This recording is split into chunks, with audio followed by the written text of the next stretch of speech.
Radio Tehran, শুরু হচ্ছে বিশ্ব সংবাদ।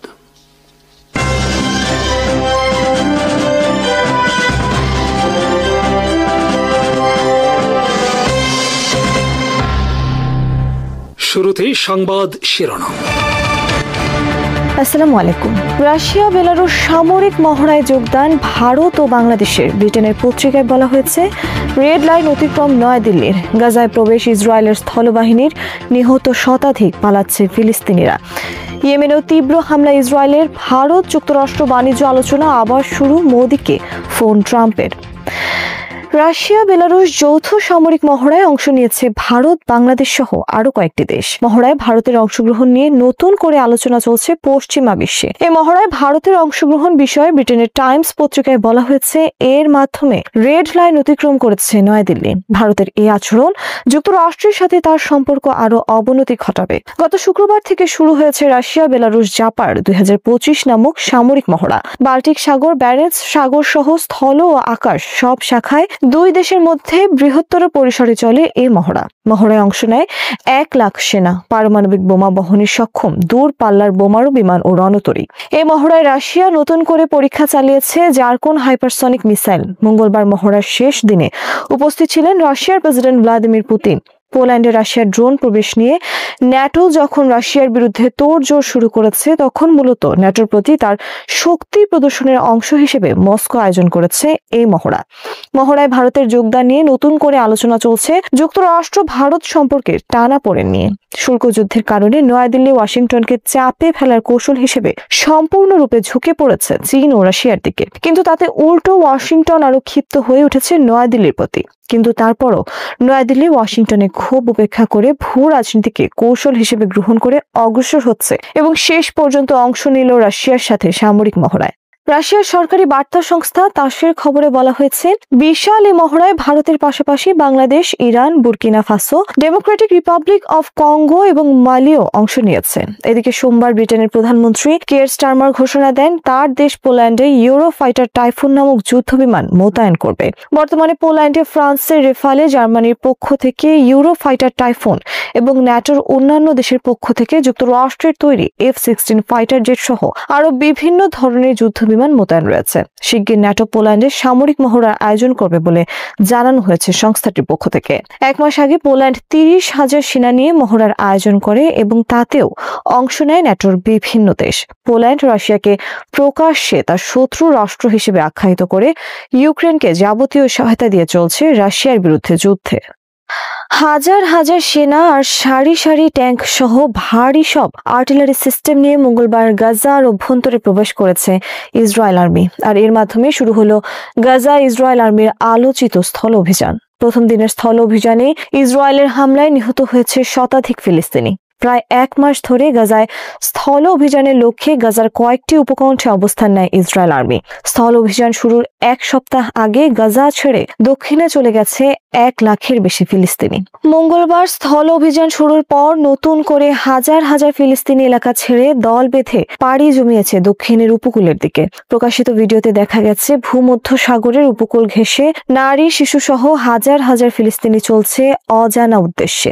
গোটা গাজা দখলে নেওয়া এবং হামাসকে নির্মূল করা ইসরায়েলের এই স্থল অভিযানের লক্ষ্য। হামাসকে চিরতরে নির্মূলের জন্য ইসরায়েল গোটা গাজা থেকে বের করে দেবে সমস্ত ফিলিস্তিনিদেরকে। সেখানে কোনো ভবন, বাড়ি ঘরও রাখবে না তারা। সমস্ত গাজা হবে একটি বিরান মরুভূমির মতো, থাকবে শুধু ইসরায়েল আর্মির ঘাঁটি ও ক্যাম্প। এভাবে তারা সেখান থেকে উচ্ছেদ করতে চায় হামাসকে। হামাস যাতে কোনো অবস্থাতেই গাজার কোথাও আর আশ্রয় নিতে না পারে, সেজন্য ইসরায়েল অনেক দিন ধরে গাজার অবশিষ্ট সব ভবন বোমা মেরে মাটির সাথে মিশিয়ে দিচ্ছে এবং বিধ্বস্ত সব ভবন অপসারণের কাজ করছে। একই সাথে ইসরায়েল ধ্বংস করে চলছে গাজায় শত শত বছরের প্রাচীন সব স্থাপনা। চুরি করে নিয়ে যাচ্ছে সমস্ত প্রত্নতাত্ত্বিক সম্পদ ও মূল্যবান জিনিসপত্র। সম্প্রতি ইসরায়েল বোমা মেরে এবং বুলডোজার দিয়ে গড়িয়ে দিয়েছে গাজার 700 বছরের পুরনো কাসার আল বাসা নামক একটি স্থাপনা। গাজার রত্ন নামে পরিচিত এই স্থাপনায় সংরক্ষিত ছিল মূল্যবান অনেক প্রত্ন সম্পদ। এসবই নিয়ে গেছে ইসরায়েল। মঙ্গলবার গাজায় স্থল অভিযান শুরুর পাশাপাশি ইয়েমেনে তীব্র বিমান হামলা চালিয়েছে ইসরায়েল। বিমান হামলার আগে ইয়েমেনিদের প্রতি নোটিশ জারি করা হয় ইয়েমেনের ছাড়ার জন্য। ইয়েমেনের রাজধানী সানা, হুদাইদা বন্দর সহ বিভিন্ন এলাকা কেঁপে ওঠে দফায় দফায় ইসরায়েলের বোমা হামলায় নিহত হয়েছে অর্ধশতাধিক ইয়েমেনি। মঙ্গলবার গাজা ইসরায়েলের ভয়ঙ্কর স্থল অভিযান শুরুর আগের দিন সোমবার কাতারের রাজধানী দোহায় মিলিত হয়েছিলেন আরব ও মুসলিম বিশ্বের 60টি দেশের প্রতিনিধিরা, কিন্তু তারা ইসরায়েলের আগ্রাসন থেকে গাজা এবং অন্যান্য আরব দেশকে রক্ষায় কোনো পদক্ষেপ নিতে পারেনি। বরং কাতার সহ আরবদের নীরব রাখার জন্য মঙ্গলবার কাতার সফর করেন যুক্তরাষ্ট্রের পররাষ্ট্রমন্ত্রী মার্কো রুবিও। এ সময় তিনি বৈঠক করেন কাতারের আমিরের সাথে। সারা বিশ্বে তীব্র সমালোচনা চলছে কাতারের সোমবার মুসলিম নেতৃবৃন্দের হাস্যকর সম্মেলন নিয়ে। এমনকি ইসরায়েলের গণমাধ্যমের খবরে বলা হয়েছে কাতার সম্মেলনে কেবল নিন্দা ছাড়া কোনো পদক্ষেপ নেই ইসরায়েলের বিরুদ্ধে। জাতিসংঘের ঘোষণা অনুযায়ী গাজায় যখন দুর্ভিক্ষ চলছে তখন সেখানে ইসরায়েলের এই ধরনের স্থল অভিযান নিয়ে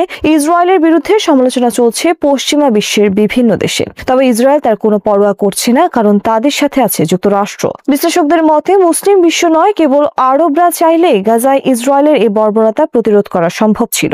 তারা যদি এক হয়ে এ বিষয়ে ইসরায়েল ও যুক্তরাষ্ট্রের বিরুদ্ধে কোনো পদক্ষেপ নিত, তাহলে ইসরায়েল গাজাকে এভাবে ধ্বংস করতে পারত না এবং কাতার সহ অন্য কোনো দেশও আগ্রাসন চালানোর সাহস করত না। কিন্তু গদি রক্ষায় আরব রাজারা মূলত পদলেহন করছে যুক্তরাষ্ট্রের। দক্ষিণ চীন সাগরে মঙ্গলবার আবারও মুখোমুখি সংঘর্ষের ঘটনা ঘটেছে চীন ও ফিলিপাইনের রণতরীর মধ্যে। এতে ভেঙে গেছে ফিলিপাইন কোস্ট গার্ডের একটি জাহাজ। আহত হয়েছেন ফিলিপাইনের কয়েকজন সেনা। এই ঘটনায় ফিলিপাইন চীন উভয় দেশ একে অপরকে দোষারোপ করছে।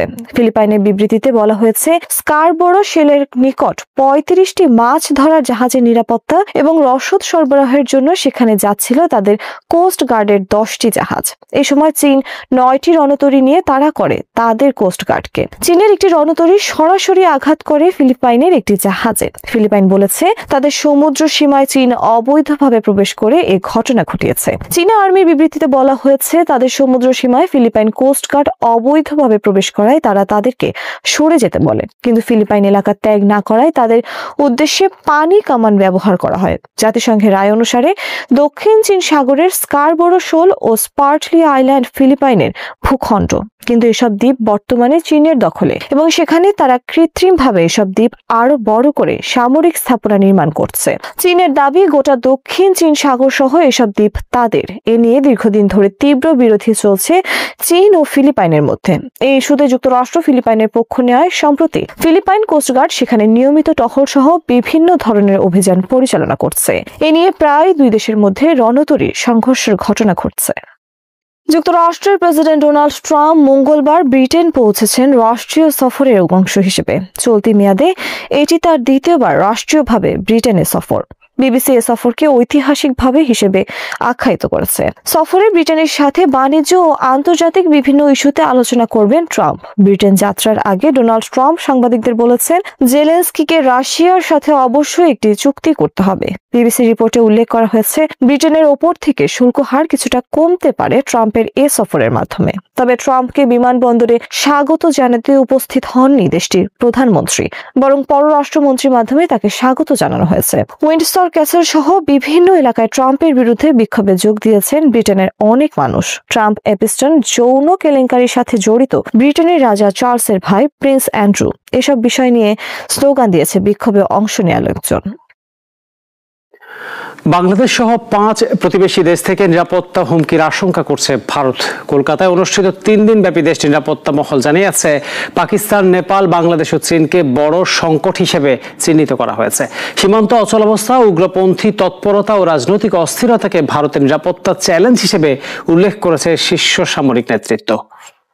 ভারত তাদের 5 প্রতিবেশী দেশকে নিরাপত্তার জন্য হুমকি হিসেবে চিহ্নিত করেছে। পশ্চিমবঙ্গের কলকাতায় অনুষ্ঠিত কম্বাইন্ড কমান্ডার্স কনফারেন্সে ভারতীয় নিরাপত্তা মহল জানিয়েছে, বাংলাদেশে উগ্রপন্থী তৎপরতা উত্থান, পাকিস্তানের জঙ্গি অর্থায়ন, নেপালের রাজনৈতিক অস্থিরতা আর চীনের সঙ্গে সীমান্ত অচলা অবস্থা এসবই ভারতের জন্য বড় চ্যালেঞ্জ। 3 দিনব্যাপী সম্মেলনে উদ্বোধন করেন প্রধানমন্ত্রী নরেন্দ্র মোদী। দেশের সর্বোচ্চ পর্যায়ের রাজনৈতিক ও সামরিক নেতৃত্ব এখানে একসঙ্গে বসে প্রতিরক্ষা প্রস্তুতির রূপরেখা তৈরি করছে। ভারতের স্বরাষ্ট্র মন্ত্রণালয়ের শীর্ষ নিরাপত্তা কর্মকর্তারা বলছেন, বাংলাদেশ, নেপাল ও পাকিস্তানের সাম্প্রতিক পরিস্থিতি নতুন নিরাপত্তা সংকট তৈরি করেছে। বিশেষ করে বাংলাদেশের সরকার পরিবর্তনের পর উগ্রপন্থী তৎপরতার উত্থান এবং দেশটিতে ভারত বিরোধী বক্তব্যকে উদ্বেগজনক বলে মনে করছে দিল্লি। একই সঙ্গে অবৈধ অনুপ্রবেশের কারণে সীমান্তবর্তী রাজ্যগুলোতে জনসংখ্যার বিন্যাস বদলেছে বলেও উল্লেখ করা হচ্ছে। এছাড়া লাদাখ, অরুণাচল ও সিকিম সীমান্তে চীনা সেনাদের সঙ্গে চলমান অচল অবস্থায় ভারতের জন্য সরাসরি হুমকি হয়ে উঠেছে। সম্মেলনের দুই দিক থেকে পাকিস্তান ও চীন সম্ভাব্য হুমকি মোকাবিলায় সক্ষমতা বাড়ানো এবং ভবিষ্যৎ প্রতিরক্ষা কৌশল নির্ধারণে গুরুত্ব দেওয়া হচ্ছে। প্রথম মার্কিন প্রেসিডেন্ট হিসেবে দ্বিতীয়বার যুক্তরাজ্যে সফর করছেন ডোনাল্ড ট্রাম্প। রাজা তৃতীয় চার্লসের আতিথেয়তাকে বড় সম্মান হিসেবে দেখছেন তিনি। দুই দেশের প্রযুক্তি বাণিজ্য চুক্তি নিয়ে এমন সফর। তবে বলাই বাহুল্য আলোচনায় থাকবে ইউক্রেন সহ অন্যান্য রাজনৈতিক প্রসঙ্গ। ট্রাম্প এর আগে 2019 সালে প্রথম যুক্তরাজ্য সফর করেছিলেন। সাধারণত মার্কিন প্রেসিডেন্টদের একবারই আতিথেয়তা দেয় যুক্তরাজ্য। ট্রাম্পের বেলায় প্রথম ব্যতিক্রম ঘটল। মঙ্গলবার এয়ারফোর্স ওয়ান নিয়ে লন্ডনের স্ট্যানস্টেড বিমানবন্দরে নামেন ট্রাম্প ও মেলানিয়া।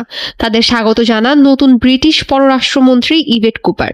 সফরকালে রাজা তৃতীয় চার্লস, প্রধানমন্ত্রী কিয়ার স্টারমার সহ অন্যান্য নেতাদের সঙ্গে দেখা করার কথা রয়েছে ট্রাম্পের। ট্রাম্প লন্ডনে পৌঁছানোর আগেই যুক্তরাষ্ট্রের অর্থমন্ত্রী স্কট বেসেন্ট এবং যুক্তরাজ্যের অর্থমন্ত্রী র্যাচেল রিভস দুদেশের মধ্যে সম্ভাব্য অর্থনৈতিক চুক্তির কাজ এগিয়ে রাখেন। পারস্পরিক সহযোগিতা জোরদার করতে একটি ট্রান্স আটলান্টিক টাস্ক ফোর্স গঠনের ঘোষণাও এসেছে। তবে ট্রাম্পের মতে সফরের আসল উদ্দেশ্য তার বন্ধু রাজা চার্লসের সঙ্গে দেখা করা। তিনি বলেন, রাজা তার দেশকে দারুণভাবে উপস্থাপন করেন আর যুক্তরাজ্যের সঙ্গে আমার সম্পর্ক খুবই ভালো। বুধবার উইন্ডসর ক্যাসেলে রাজা তৃতীয় চার্লসের আতিথেয়তা গ্রহণ করবেন ট্রাম্প। সেখানে রাজকীয় নৈশভোজে অংশগ্রহণ করবেন ট্রাম্প ও মেলানিয়া। বৃহস্পতিবার চেকার্সের প্রধানমন্ত্রী কিয়ার স্টারমারের সঙ্গেও দেখা করার কথা রয়েছে ট্রাম্পের। ওয়াশিংটন ছাড়ার আগে ট্রাম্প ইউক্রেন নিয়ে কথা বলেছিলেন। পাশাপাশি রাশিয়ার কাছ থেকে জ্বালানি কেনার জন্য আবার ইউরোপীয় দেশগুলোর সমালোচনা করেছিলেন তিনি। সে কারণেই ট্রাম্পের যুক্তরাজ্য সফরে রাশিয়া ইউক্রেন প্রসঙ্গ আলোচনায় আসতে পারে বলে মনে করা হচ্ছে। মহাকাশ অভিযানের নতুন দিগন্ত উন্মোচন করলেন যুক্তরাষ্ট্রের ওহাইও স্টেট ইউনিভার্সিটির বিজ্ঞানীরা। তাদের উদ্ভাবিত পারমাণবিক শক্তিচালিত রকেট প্রযুক্তি মানুষকে 6 মাসে পৌঁছে দিতে পারবে মঙ্গলে। নাসা সহায়তায় হওয়া এই গবেষণা সফল হলে 3 বছরের মঙ্গল যাত্রা নেমে আসবে মাত্র 1 বছরে। 32 seconds into the flight. মঙ্গলে পৌঁছানো হবে আরও দ্রুত। এমন প্রযুক্তির খোঁজ পেয়েছেন মার্কিন বিজ্ঞানীরা। নতুন ধরনের পারমাণবিক শক্তিচালিত রকেট 6 মাসেই মানুষকে পৌঁছে দিতে পারবে লাল গ্রহে। ওহাইও স্টেট ইউনিভার্সিটির গবেষকদের উদ্ভাবিত এই সেন্ট্রিফুগাল নিউক্লিয়ার থার্মাল রকেট প্রযুক্তিতে তরল ইউরেনিয়াম ব্যবহার করে সরাসরি জ্বালানিকে উত্তপ্ত করা হয়। এতে জ্বালানি সাশ্রয় হয়, আবার বাড়ে গতি। গবেষকদের দাবি, প্রচলিত রাসায়নিক রকেট বা আগের প্রজন্মের পারমাণবিক ইঞ্জিনের চেয়ে এটি অনেক বেশি কার্যকর। নাসার আর্থিক সহায়তায় পরিচালিত এই গবেষণায় বলা হয়েছে, সফল হলে মঙ্গল অভিযানের সময় 3 বছর থেকে নেমে আসবে মাত্র 1 বছরে। একমুখী যাত্রা সম্ভব হবে 6 মাসে। ভবিষ্যতে শনির মতো বহু দূরের গ্রহেও রোবট পাঠানো যাবে এই প্রযুক্তির মাধ্যমে। তবে এর আগে কাটিয়ে উঠতে হবে বেশ কিছু প্রযুক্তিগত ও প্রকৌশলগত চ্যালেঞ্জ। গবেষকরা আশাবাদী, আগামী 5 বছরের মধ্যেই শুরু হবে পরীক্ষাগারে এই রকেট ইঞ্জিনের কার্যকারিতা যাচাই। সফল হলে মহাকাশ অভিযানে যুক্ত হবে এক যুগান্তকারী অধ্যায়। নতুন দিগন্ত উন্মোচন করছে যুক্তরাষ্ট্রের ওহাইও স্টেট ইউনিভার্সিটির বিজ্ঞানীরা। তারা উদ্ভাবন করেছেন পারমাণবিক শক্তি চালিত এই বিশেষ রকেট প্রযুক্তি, যা মঙ্গল অভিযানের সময়কে অর্ধেকেরও কমিয়ে আনতে পারে। বিজ্ঞানীদের দাবি, সেন্ট্রিফুগাল নিউক্লিয়ার থার্মাল রকেট বা সিএনটিআর প্রযুক্তিতে তরল ইউরেনিয়াম ব্যবহার করে সরাসরি রকেট জ্বালানিকে উত্তপ্ত করা হয়। এতে রকেট চলে উচ্চ গতিতে, কমে জ্বালানি খরচ। ফলে মঙ্গল ভ্রমণে যেখানে আগে 1 বছর লাগতো, সেখানে মাত্র 6 মাসে যাওয়া সম্ভব হবে। নাসার সহায়তায় হওয়া গবেষণায় দেখা গেছে, ভবিষ্যতে মিথেন জাতীয় যৌগ সহ বিভিন্ন বিকল্প জ্বালানি ব্যবহার সম্ভব হবে, যা গ্রহাণু থেকেও সংগ্রহ করা যাবে। গবেষকদের মতে আগামী 5 বছরে এসব বাধা কাটিয়ে পরীক্ষাগারে সফল প্রদর্শন করা গেলে মহাকাশ অভিযানের এক নতুন যুগ শুরু হবে। বিজ্ঞানীদের আশা শীঘ্রই এই প্রযুক্তি পরীক্ষাগারে বাস্তব রূপ নেবে এবং মহাকাশ গবেষণায় পারমাণবিক প্রপালশন হবে নিয়মিত অগ্রাধিকার। ইসরায়েলের স্থল অভিযানে বিস্তারের ঘোষণা দেওয়ার পর গাজায় শুরু হয়েছে তীব্র বোমাবর্ষণ। এতে একদিনে প্রাণ হারিয়েছেন 106 জন। যাচাইকৃত একটি ফুটেজে দেখা গেছে পশ্চিম গাজার আল তৌফিক ভবন লক্ষ্য করে অসংখ্য বোমা হামলা চালিয়েছে ইসরায়েলি যুদ্ধবিমান। শহর ছেড়ে পালাচ্ছেন হাজারো ফিলিস্তিনি। এদিকে গাজায় উদ্বুদ্ধ এই পরিস্থিতিকে গণহত্যা হিসেবে আখ্যা দিয়েছে জাতিসংঘ তদন্ত কমিশন। আন্তর্জাতিক সমালোচনার মাঝেও থামছে না এই গণহত্যা। আনুষ্ঠানিকভাবে পর্দা উঠল বিশ্বের অন্যতম বৃহৎ ফ্যাশন ও বস্ত্র সংশ্লিষ্ট প্রদর্শনী Texworld apparel sourcing Paris 2025-এর। প্যারিসের উপকণ্ঠে অবস্থিত প্যারিস লে বোরগেট এক্সিবিশন সেন্টারে 3 দিন ব্যাপী এই আন্তর্জাতিক মেলা চলছে। মোসাদ্দেক হোসেন সাইফুলের রিপোর্ট, জানাচ্ছেন সিরাজুমনি শুভ। প্যারিসে শুরু হয়েছে বিশ্বের অন্যতম বৃহৎ ফ্যাশন ও বস্ত্র সংশ্লিষ্ট প্রদর্শনী Texworld apparel sourcing Paris নামের এই মেলা বসেছে প্যারিস লে বোরগেট এক্সিবিশন সেন্টারে। 3 দিনব্যাপী মেলায় বিশ্বের 35 দেশের 1347টি কোম্পানি অংশ নিয়েছে। বাংলাদেশ থেকেও সরকারি ও বেসরকারি মিলিয়ে মোট 19টি প্রতিষ্ঠান স্টল দিয়েছে। অংশগ্রহণকারী প্রতিষ্ঠানগুলো আধুনিক পোশাক শিল্প, মানসম্মত উৎপাদন ও টেকসই ফ্যাশনের অগ্রগতি তুলে ধরে। বাংলাদেশ এক্সপোর্টের ক্ষেত্রে একটি আগে যেভাবে ভূমিকা রেখেছে এবং একটি বড় ভূমিকা রাখবে বলে আমরা দৃঢ়ভাবে বিশ্বাস করি, এবং বাংলাদেশ সরকার তথা ইবিডি সর্বতভাবে চেষ্টা করছে যাতে এই মেলাতে অংশগ্রহণ করে আমাদের যে মেইন টার্গেট যেটি এক্সপোর্ট আরো উন্নত করা সেটি সম্ভব হবে বলে আমি দৃঢ়ভাবে বিশ্বাস করি। ইউরোপ হচ্ছে আমাদের বৃহত্তম বাজার, বিশেষ করে আমাদের আরএমজি এবং টেক্সটাইল সেক্টরের জন্য ইউরোপ হচ্ছে আমাদের বৃহত্তম এক্সপোর্ট মার্কেট। আমাদের টোটাল যে এক্সপোর্ট হয় এটার প্রায় 50% মানে ইউরোপিয়ান মার্কেটে হয়। সেই বিবেচনায় ইউরোপ আমাদের জন্য একটা বড় মার্কেট। এটা নিয়ারলি আপনি যখন বলেন যেটা $20 বিলিয়ন লাস্ট অর্থ বছর আমাদের হয়েছে $20 বিলিয়ন। তাদের মতে এ ধরনের আন্তর্জাতিক প্রদর্শনীতে অংশগ্রহণের মাধ্যমে শুধু ইউরোপ নয়, উত্তর আমেরিকা ও মধ্যপ্রাচ্যের ব্যবসায়ীদের কাছেও বাংলাদেশের পোশাকের চাহিদা বাড়বে। আমরা যত বাংলাদেশি কোম্পানি স্ব-উদ্যোগে আসুক আর ইপিবির মাধ্যমে আসুক, তারা সবাই যদি একটা ছাউনির নিচে থাকে, সাপোজ আন্ডার বাংলাদেশ প্যাভিলিয়ন, তাহলে কি হলো, বায়াররা সবাই এক জায়গায় সবাইকে পেয়ে গেল। প্রদর্শনীর মূল আকর্ষণ 2026-27 সালের শরৎ শীতকালীন কালেকশন। পাশাপাশি এ নিয়ে অনুপ্রেরণামূলক ধারণা উপস্থাপন থাকছে, টেকসই ফ্যাশন এবং পরিবেশ বান্ধব উৎপাদন পদ্ধতি নিয়ে বিশেষ আলোচনা ও সেশন। সরকারি উদ্যোগ ও স্থানীয় দূতাবাসগুলোর কার্যকর ভূমিকা বিশ্ববাজারে বাংলাদেশকে আরও শক্তিশালী ব্র্যান্ড হিসেবে প্রতিষ্ঠিত করতে সহায়ক হবে, এমনটাই মনে করেন সংশ্লিষ্টরা। কুয়েতে মারা যাওয়া বাংলাদেশি প্রবাসী কর্মীদের মরদেহ দেশে পাঠানোর খরচ এখন থেকে দূতাবাস বহন করবে। এই নিয়ে একটি গুরুত্বপূর্ণ বিজ্ঞপ্তি প্রকাশ করেছে কুয়েতের বাংলাদেশ দূতাবাস। বিজ্ঞপ্তিতে বলা হয়েছে, এখন থেকে অবৈধ বা আকামাবিহীন বাংলাদেশি কর্মীদের মরদেহ দেশে পাঠাতে আর চাঁদা তুলতে হবে না। দূতাবাসে এই খরচের ব্যবস্থা করবে। কুয়েতে বাংলাদেশ দূতাবাসের অফিসিয়াল ফেসবুক পেজে বিজ্ঞপ্তিটি প্রকাশিত হয়েছে। কুয়েতের শ্রম আইন অনুযায়ী 18 নম্বর ভিসায় কর্মরত কোনো বাংলাদেশি কর্মী মারা গেলে তার মরদেহ দেশে পাঠানোর সম্পূর্ণ খরচ বহন করবে সংশ্লিষ্ট কোম্পানি বা প্রতিষ্ঠান। একইভাবে 20 নম্বর ভিসায় ব্যক্তিগত কফিলের অধীনে কর্মরত কোনো কর্মী মারা গেলে সেই খরচ বহন করার দায়িত্ব কফিলের।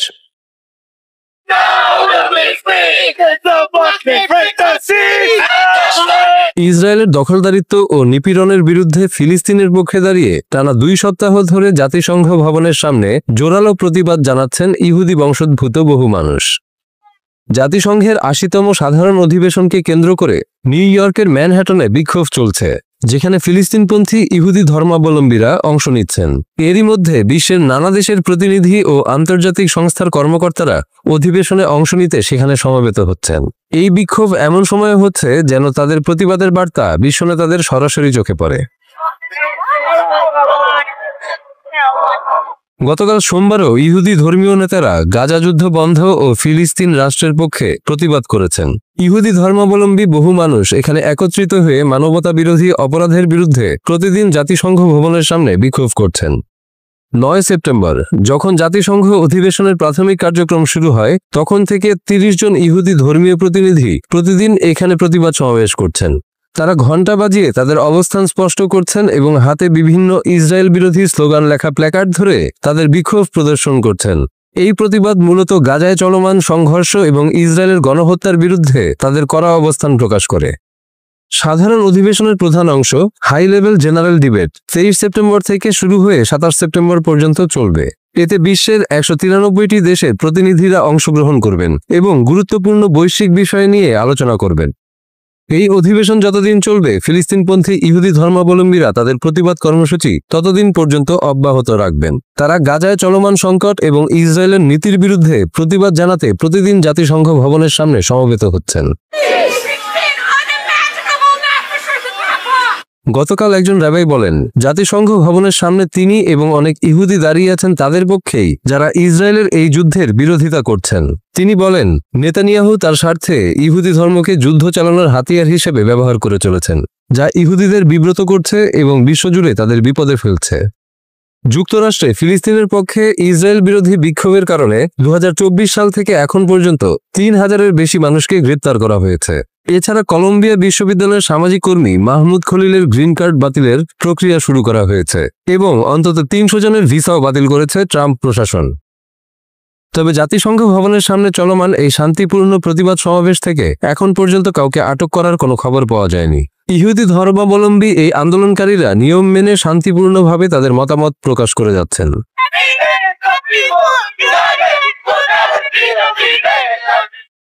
গাজা যুদ্ধের পরিপ্রেক্ষিতে ইসরায়েলের কাছ থেকে অস্ত্র কেনার বড় চুক্তি বাতিল করেছে স্পেন সরকার।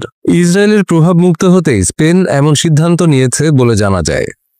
ইসরায়েলের কাছ থেকে প্রায় 700 মিলিয়ন ইউরো বা $825 মিলিয়ন মূল্যের রকেট লঞ্চার কেনার একটি চুক্তি বাতিল করেছে স্পেন। বিষয়টি নিশ্চিত করেছে বার্তা সংস্থা এএফপি। গত সপ্তাহে স্পেনের প্রধানমন্ত্রী পেদ্রো সানচেজ ঘোষণা দেন তার সরকার ইসরায়েলের সঙ্গে অস্ত্র কেনাবেচা বন্ধে আইনি পদক্ষেপ নেবে। গাজায় মানবাধিকার লঙ্ঘনের অভিযোগ ও যুদ্ধবিরোধী চাপের কারণেই স্পেন এ সিদ্ধান্ত নিয়েছে বলে ধারণা করা হচ্ছে। 2023 সালের অক্টোবর মাসে ইসরায়েলি অস্ত্র নির্মাণ প্রতিষ্ঠান এলবিট সিস্টেমসের সঙ্গে একাধিক স্প্যানিশ প্রতিষ্ঠানের একটি চুক্তি হয়। ওই চুক্তির আওতায় এলবিটের পালস প্ল্যাটফর্মের ভিত্তিতে তৈরি 12টি সিলাম রকেট লঞ্চার কেনার কথা ছিল স্পেনের। আন্তর্জাতিক নিরাপত্তা ও প্রতিরক্ষা বিষয়ক গবেষণা সংস্থা international institute for strategic studies IISS এর সামরিক প্রতিবেদন মিলিটারি ব্যালেন্সে এসব তথ্য জানানো হয়েছে। সিলাম রকেট লঞ্চ সিস্টেম অত্যাধুনিক একটি অস্ত্র যার মাধ্যমে বিভিন্ন ধরনের রকেট হামলা চালানো সম্ভব। এই সিস্টেম থেকে ছোড়া রকেটগুলো প্রায় 300 কিলোমিটার দূরত্ব পর্যন্ত লক্ষ্যবস্তুতে আঘাত হানতে সক্ষম।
মনিটরের কথা বলতে গিয়ে পরের টেক নিউজটার কথা মনে পড়লো, সেটা অবশ্যই মন দিয়ে দেখুন। ইউসি সান্টা ক্রুজের ইঞ্জিনিয়াররা পালস পাই নামে একটা ডিভাইস বার করেছেন, যে ডিভাইসটা একদম কম খরচে, মানে মিনিমাম খরচে বাড়ির যে ওয়াইফাই আছে সেই ওয়াইফাই এর সিগন্যাল যেরকম, সেই সিগন্যাল দিয়ে আমাদের হার্ট রেট মেপে দিচ্ছে। মানে বাড়ির ওয়াইফাই কাজ করবে, তার সাথে সামান্য একটা কিছু চিপ বা ডিভাইস লাগিয়ে দিতে হবে, যার ফলে আমরা বাড়িতে যে কোনো পজিশনে যেভাবে থাকি না কেন, সাধারণ নর্মাল চলাফেরা করবো, সারাক্ষণ আমাদের হার্ট রেট মনিটর করবে সেই ওয়াইফাই সিগন্যাল। কোনো আলাদা স্মার্ট ওয়াচ, কোনো আলাদা ডিভাইস হসপিটালে গিয়ে টেস্ট করা, সেই সব কিচ্ছু করতে হবে না। কিন্তু কাজটা কিভাবে হচ্ছে? এখানে আসলে ওয়াইফাই ট্রান্সমিটার আর রিসিভার ব্যবহার করছে। ওয়াইফাই তো একটা সিগন্যাল, সেই সিগন্যাল সারাক্ষণ আমাদের ঘরের চারিদিকে ঘুরছে, আমাদের গায়ে এসে লাগছে, এবং আমাদের যখন হার্ট বিট পড়ছে, প্রতিটা বিটের সাথে সাথে আমাদের শরীরে একটু হলেও একটা সূক্ষ্মাতি সূক্ষ্ম কম্পন হচ্ছে। সেই মুভমেন্টটা ওয়াইফাই সিগন্যালকে একটু হলেও ডিস্টার্ব করে, সেটাকে একটু হলেও নাড়িয়ে দেয়, চেঞ্জ করে দেয়। মেশিন লার্নিং অ্যালগোরিদম সেই সিগন্যালে চেঞ্জ হওয়াটাকে ডিটেক্ট করে নেয়, আর এআই মডেল সেই চেঞ্জগুলোকে বিশ্লেষণ করে হার্ট রেটের যা মনিটর করা সেগুলোকে সেই মতো কনভার্ট করে নেয়। এই ডিভাইসটা মাত্র 5 সেকেন্ডের মধ্যে ক্লিনিক্যাল অ্যাকুরেসি সহ হার্ট রেট মেজার করে দিতে পারছে। 118 জন মানুষের উপর টেস্ট করা হয়েছে এবং দেখা গেছে এটা প্রায় পুরোপুরি অ্যাকুরেট। কেউ বসে, কেউ দাঁড়িয়ে, কেউ শুয়ে, বিভিন্ন পশ্চারে টেস্ট করা হয়েছে, 18 রকম পশ্চারে। এবং এই ডিভাইসটা ওই ওয়াইফাইতে যেটা লাগানো হবে, সেই ডিভাইসটা তৈরির জন্য খরচা পড়ছে মোটামুটি $5 থেকে $30 মধ্যে। বিভিন্ন টেকনোলজি ইউজ করা হয়েছে, তো কোনোটাতে $5 খরচা হচ্ছে, কোনোটাতে $10, কোনোটাতে $30। $30 আসলে রাসবেরি পাই যখন ইউজ করা হয়েছে তখন সব থেকে বেশি খরচা এসেছে। পরের খবর, রেড সিতে আন্ডার সি ইন্টারনেট কেবল কাটা পড়েছে, তার ফলে ইন্টারনেটের বিপর্যয় হয়েছে, বিশেষ করে ইউরোপ এবং মধ্যপ্রাচ্যের বিভিন্ন দেশে। আপনারা অনেকেই জানেন যে সমুদ্রের তলা দিয়ে বিশাল বিশাল অপটিক্যাল ফাইবার কেবল পাতা হয় এক মহাদেশ থেকে আরেক মহাদেশে ইন্টারনেট সংযোগ করার জন্য, এবং সেটা কোনো কারণে কেটে গেলে রীতিমতো বিপর্যয় আসে। এবার 3টে কেবল কেটেছে, যেটা বিশ্বের অন্যতম ব্যস্ত রুট, অর্থাৎ এশিয়ার সাথে ইউরোপ, মধ্যপ্রাচ্যের সাথে ইউরোপ যুক্ত করে যে কেবল, সেই কেবল কাটা গেছে। গোটা পৃথিবীর প্রায় 17% ইন্টারনেট ট্রাফিক ব্যাহত হয়েছে, এবং আলটিমেটলি অন্য রুট দিয়ে, দক্ষিণ আমেরিকার রুট দিয়ে ঘুরিয়ে ইন্টারনেট ব্যবহার করছি আমরা। এবার কি করে এই কেবল ক্ষতিগ্রস্ত হয়েছে এক্স্যাক্ট কারণ জানা যাচ্ছে না, তবে রিপেয়ার করতে কিন্তু অনেকটা সময় লাগবে, বেশ কয়েক সপ্তাহ সময়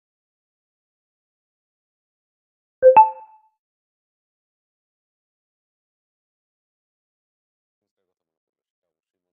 ইউসি সান্টা ক্রুজের ইঞ্জিনিয়াররা পালস পাই নামে একটা ডিভাইস বার করেছেন, যে ডিভাইসটা একদম কম খরচে, মানে মিনিমাম খরচে বাড়ির যে ওয়াইফাই আছে সেই ওয়াইফাই এর সিগন্যাল যেরকম, সেই সিগন্যাল দিয়ে আমাদের হার্ট রেট মেপে দিচ্ছে। মানে বাড়ির ওয়াইফাই কাজ করবে, তার সাথে সামান্য একটা কিছু চিপ বা ডিভাইস লাগিয়ে দিতে হবে, যার ফলে আমরা বাড়িতে যে কোনো পজিশনে যেভাবে থাকি না কেন, সাধারণ নর্মাল চলাফেরা করবো, সারাক্ষণ আমাদের হার্ট রেট মনিটর করবে সেই ওয়াইফাই সিগন্যাল। কোনো আলাদা স্মার্ট ওয়াচ, কোনো আলাদা ডিভাইস হসপিটালে গিয়ে টেস্ট করা, সেই সব কিচ্ছু করতে হবে না। কিন্তু কাজটা কিভাবে হচ্ছে? এখানে আসলে ওয়াইফাই ট্রান্সমিটার আর রিসিভার ব্যবহার করছে।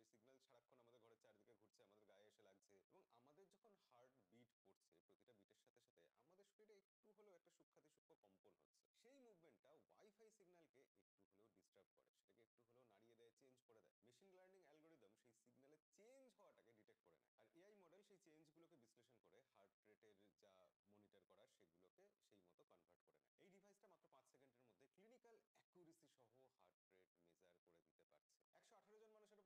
টেস্ট করা হয়েছে এবং দেখা গেছে এটা প্রায় পুরোপুরি অ্যাকুরেট। কেউ বসে, কেউ দাঁড়িয়ে, কেউ শুয়ে, বিভিন্ন পশ্চারে টেস্ট করা হয়েছে, 18 রকম পশ্চারে। এবং এই ডিভাইসটা ওই ওয়াইফাইতে যেটা লাগানো হবে, সেই ডিভাইসটা তৈরির জন্য খরচা পড়ছে মোটামুটি $5 থেকে $30 মধ্যে। বিভিন্ন টেকনোলজি ইউজ করা হয়েছে,